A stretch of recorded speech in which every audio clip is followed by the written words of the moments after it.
وداعيا إلى الله بإذنه وسراجا منيرا জোহফা বা বারাক অর্থাৎ মক্কা শরীফের পশ্চিমে তাবুক যাবার পথে অবস্থিত। শাম সিরিয়া দেশ হতে আগমন হাজিদের বিকাত। হজ 3 প্রকারে করতে পারা যায়। 1 নম্বর হলো ইফরাদ, 2 নম্বর হলো তামাত্তু, 3 নম্বর হলো কেরান। এই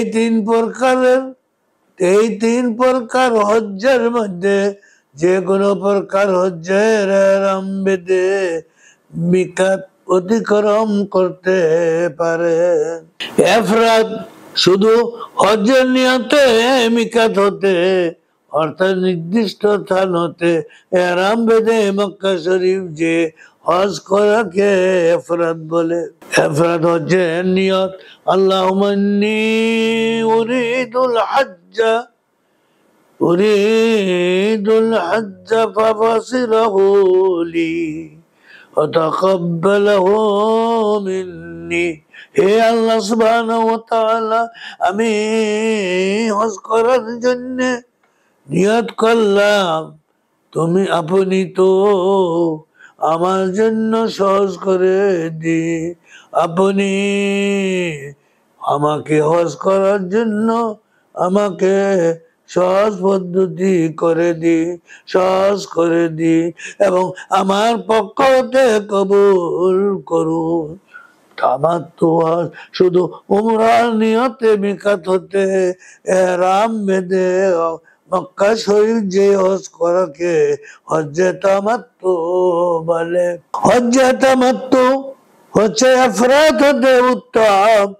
তামাত্তু হাজীগণ মক্কা শরীফ পৌঁছে আল্লাহ সুবহানাহু ওয়া তাআলার ঘর তাওয়াফ ও সাফা মারওয়া সাই করে ইহরাম ছেড়ে দিতে হয়। অথবা জিলহজ মাসের 8 তারিখে আরাফাতে যাওয়ার পূর্বে হজ্জের নিয়তে পুনরায় ইহরাম বেঁধে হজ করতে হয়। হজ্জে তামাত্তুর নিয়ত সম্পর্কে আলোচনা করে শেষ করব। নিয়ত করতে হবে আল্লাহুম্মা ইন্নী উরিদুল আমারাতা ওয়া ইয়াসরাহা লি ওয়া তাকাব্বালাহা মিন্নি। অর্থাৎ হে আল্লাহ, আমি উমরা করতে নিয়ত করলাম, আপনি তো আমার জন্য সহজ করে দিন। আপনি আমার জন্য উমরা করতে সহজ করে দিন, আমার পক্ষ হতে কবুল করুন। হজ্জে কেরান হজ ও উমরা একসঙ্গে নিয়ত করে ইহরাম বেঁধে মক্কা শরীফ যে হজ করাকে হজ্জে কেরান বলে। হজ্জে কেরান হচ্ছে ইফরাদ ও তামাত্তু হতে উত্তম। কেরানকারী হাজীগণ মক্কা শরীফে পৌঁছে প্রথমে কাবা ঘর তাওয়াফ করবে, তারপর সাফা মারওয়া সাই করে উমরা করবে।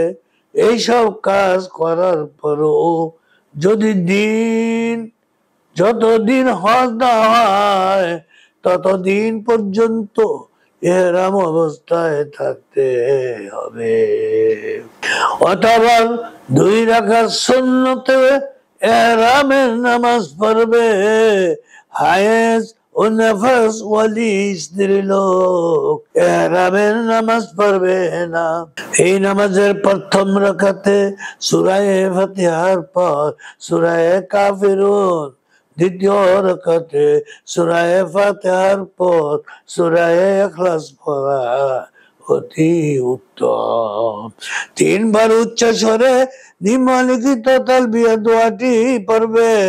তালবিয়ার দোয়াটি লব্বাইক আল্লাহুম্মা লব্বাইক লা শারীকা লাক লব্বাইক ইন্নাল হামদা والنعمة لك والملك لا شريك لك অর্থাৎ হে আল্লাহ আমি নিশ্চয়ই আপনার ইবাদতে উপস্থিত হয়েছি, আমার কোনো অংশী নেই, আমার কোনো অংশীদার নেই, আমি আপনারই ইবাদতে উপস্থিত হয়েছি, আপনার কোনো অংশীদার নেই, আমি আপনারই ইবাদতে উপস্থিত হয়েছি।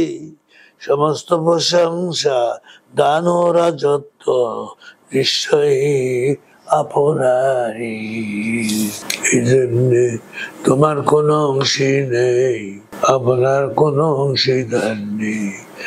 ইহা উচ্চ স্বরে বলবে কিন্তু চিৎকার করবে না, স্ত্রীর লোক ইহা আস্তে আস্তে বলবে, হজ বা উমরাহের নিয়ত করে এই তালবিয়া পড়লেই ইহরাম বাঁধা হয়।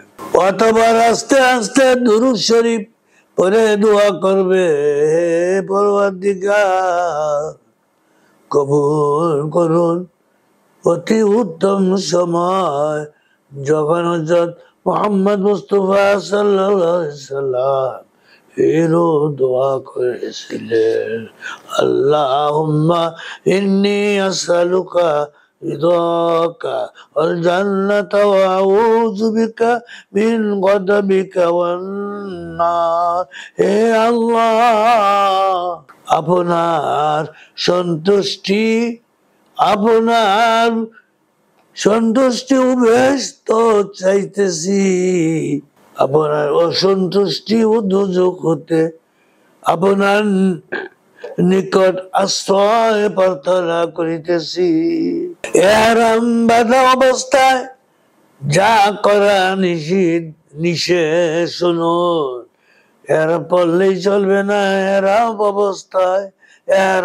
অবস্থায় যা করা নিষেধ, এহরাম অবস্থায় ঝগড়া বিবাদ, কোন প্রকার কোন কাজে কোন গুনাহের কাজ করা সম্পূর্ণভাবে নিষেধ। যেমন আল্লাহ সুবহানাহু ওয়া তাআলা পবিত্র কালামে সূরা বাকারায় ইরশাদ করেছেন, বিসমিল্লাহির রহমানির রহিম, আল হাজ্জু আশহুরুম মা'লুমাত ফামান ফারাদা ফীহিন্নাল হাজ্জ ফালা রাফাসা ওয়ালা ফুসুকা ওয়ালা জিদালা ফিল হজ্জ। কয়েকটি নির্দিষ্ট মাসে হয়ে থাকে, যে ব্যক্তি এই সময়ের মধ্যে হজ করতে দৃঢ় সংকল্প হইয়াছে, যে সংকল্প হইয়াছে সে যেন অশ্লীলতা, পাপ কাজ এবং ঝগড়া বিবাদ পরিত্যাগ করে। ওয়াখিরু দাওয়ানা আনিল হামদুলিল্লাহি রাব্বিল আলামিন।